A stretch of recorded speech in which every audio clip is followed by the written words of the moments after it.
How's it going, and welcome to The Guitar Effect. My name is Rob. In this episode we're going to be taking a look at my new Epiphone Les Paul Junior from the current Epiphone range.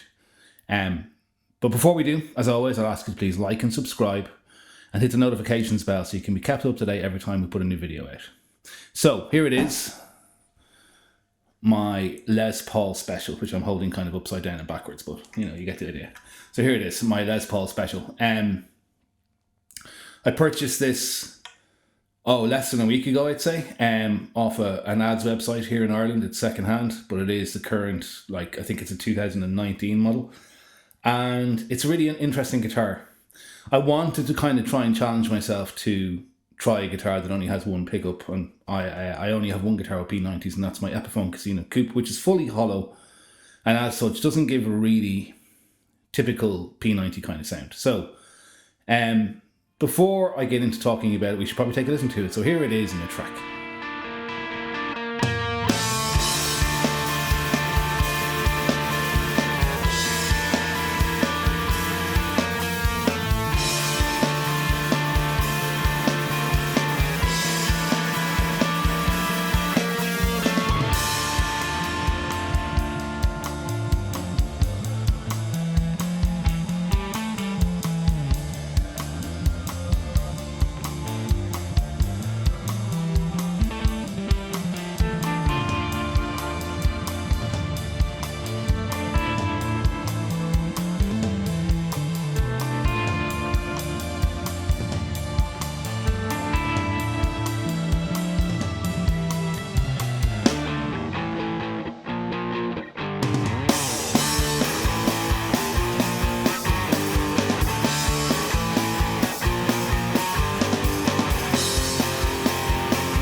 So, there you go. I think it has its own distinctive sound and is really an excellent rock guitar. So, what I'm going to do now is I'll put up some pictures of the guitar and talk you through the specs while we have a look at the guitar in detail. It's a mahogany body with a gloss finish and the colour is sunburst. With regard to the neck and fingerboard, it's got a vintage 50s profile, all mahogany neck with a gloss finish, which I actually prefer. It's got a 12-inch Laurel fretboard with 22 medium jumbo frets. It's got a Graph Tech nut, and it's got a 24.75-inch scale length. With regard to the hardware, it's got Epiphone Deluxe vintage machine heads with the ivory buttons. It's got a lightning bar wraparound bridge, and it's got a P90 Pro dog ear pickup with a master volume and a master tone. So really, the specs are pretty straightforward. So there you go. That's the specs, and you can see what the guitar looks like. Before I get into the sound demo, just a few thoughts about this guitar from maybe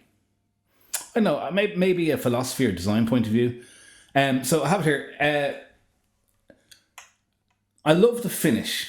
The finish is apparently what's actually going on here is there's a mahogany body in the center here. And I don't know how many pieces this one is.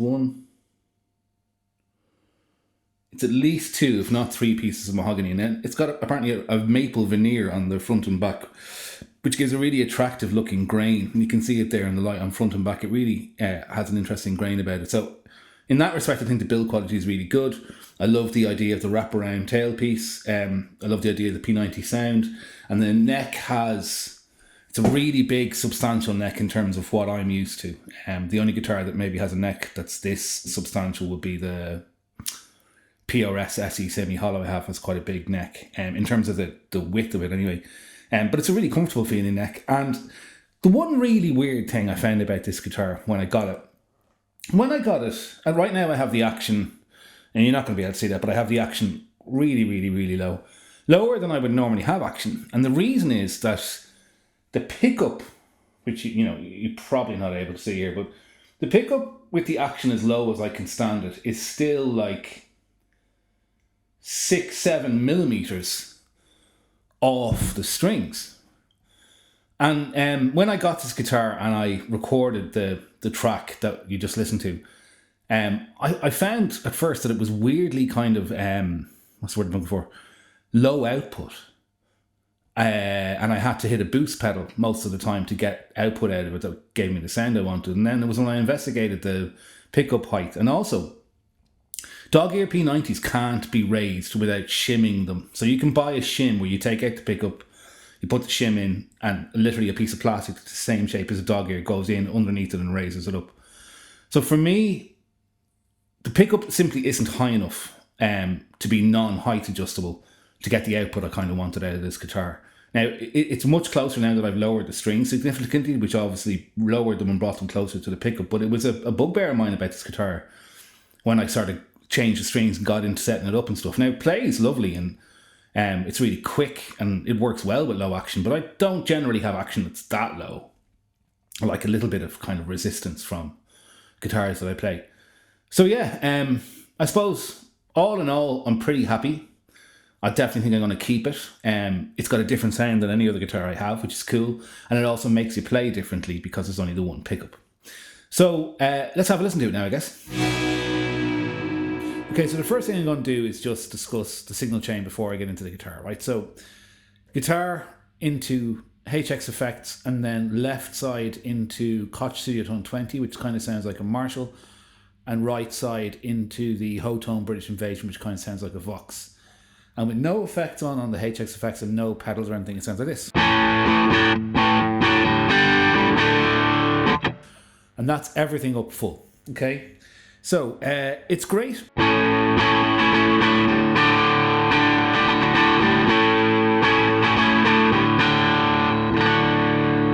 Really great rock and roll sound.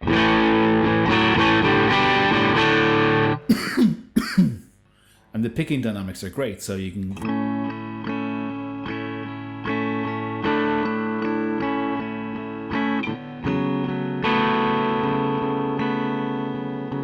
without changing anything.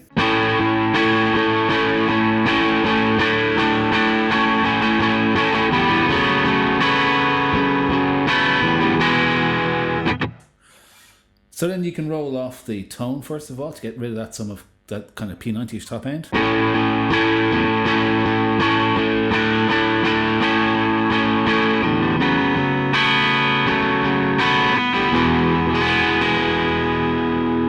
Even duller.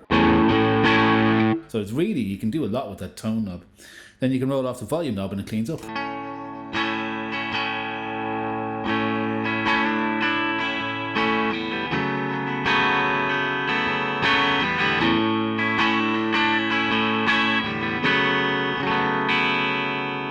And obviously the other thing you do is you can move your hand where you play. So the further you get up the neck,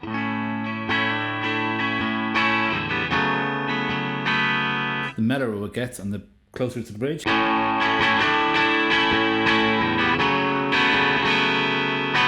The more sort of shrill and trebly it is.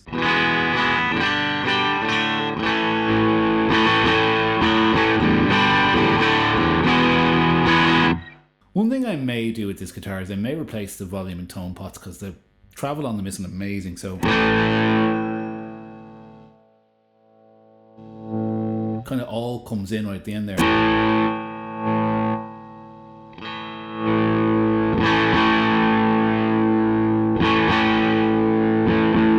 Tone's not as bad. Okay, so where this guitar really comes into its own is when you use it with effects pedals, I think. And so to kind of start off with a slightly clean sound, I'm going to turn on a delay just on this side, the Vox side.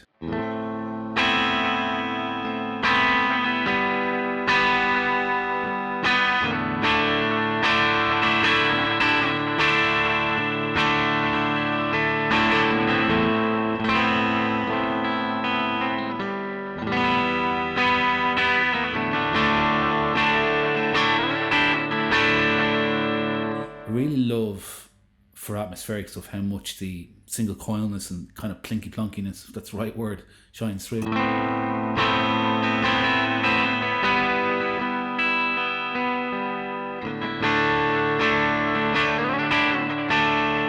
Bring it up to full volume.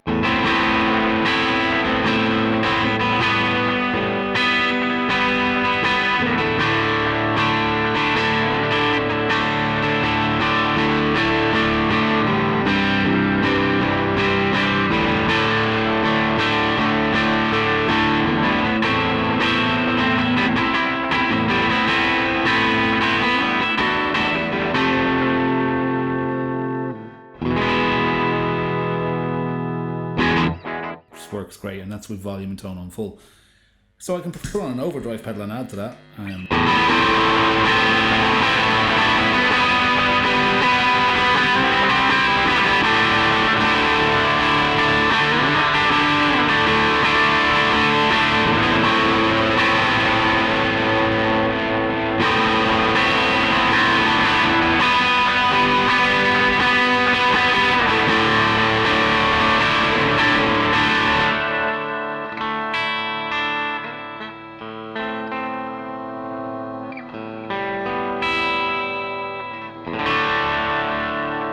And you can see it cleans up pretty well with the overdrive pedal on. So the overdrive pedal sounds cool, but the thing that really amazed me tonally about this guitar on my rig, if I go that riff again, right?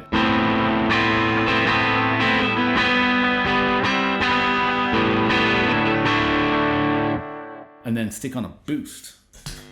And it boosts up at Unity, or like 12 o'clock on the Hotone, or sorry, on the Mosky Deluxe preamp. That's pretty loud, like, and it just sounds unbelievable.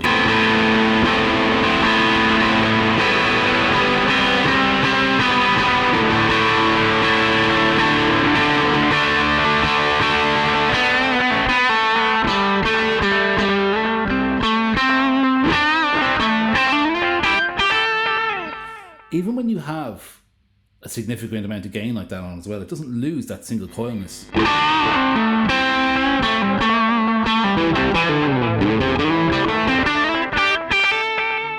turn off the delay for a sec and turn on the overdrive as well.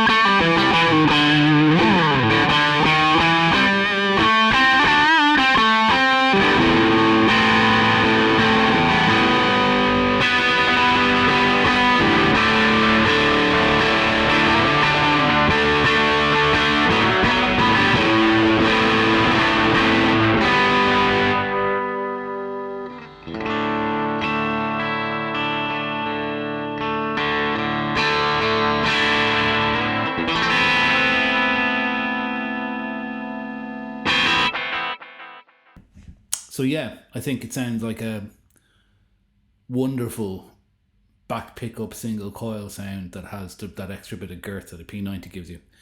Really, really great guitar, and way more versatile than you might think, and really, really loves pedals. So there you go, folks. The Epiphone Les Paul Junior 2019-20, I don't know, model. Pretty impressive guitar, except for that thing about the pickup height being non-adjustable, which would be fine if the pickup was higher, or the strings were able to be lower, closer to it. So yeah, I've been pretty happy with it.